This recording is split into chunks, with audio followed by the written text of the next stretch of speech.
अहंकार आज की सबसे बड़ी समस्या है। अहंकारियों की स्थिति अंधों जैसी होती है।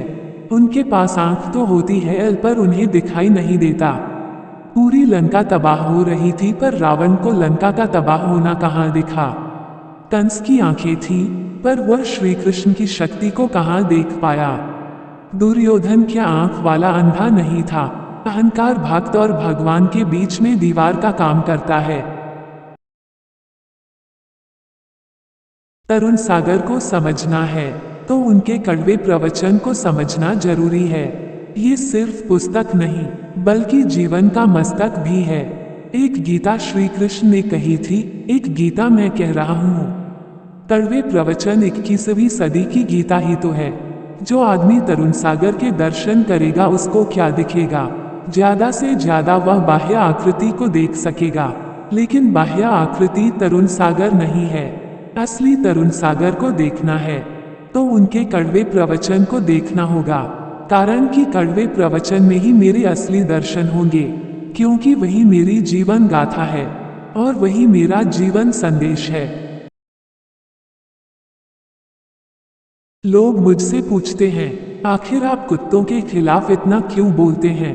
मैं उनसे ही पूछ बैठता हूँ, तुम्हें कुत्ते की इतनी हिमायत क्यों।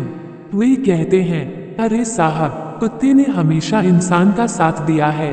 जब पांडव स्वर्ग की ओर चले तो उनके साथ एक कुत्ता भी गया था।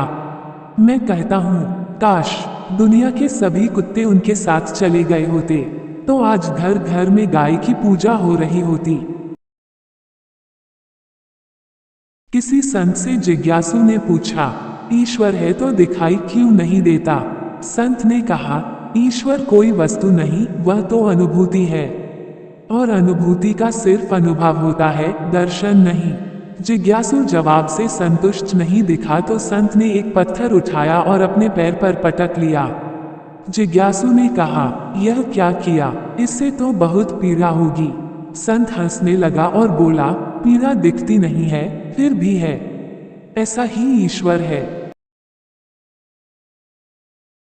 यद्यपि मैं जैन मुनि हूँ, लेकिन मैं सभी का हूँ और सब मेरे हैं। प्राणी मात्र का कल्याण हो, यही मेरी हार्दिक भावना है। मैं किसी वर्ग, जाति और समाज के लिए नहीं अपितु सब के लिए हूँ। मैं ईसाइयों का पादरी, मुसलमानों का फकीर, हिंदुओं का सन्यासी और जैनियों का आचार्य हूँ।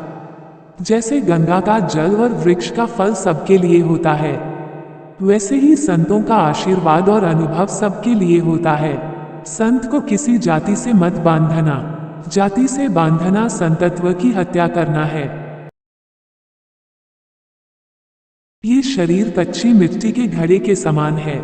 कच्ची मिट्टी के घड़े में पानी अधिक समय तक नहीं ठहरता, जरा सा धक्का लगा कि घड़ा फूट जाता है। ये शरीर भी कच्ची मिट्टी का होता है।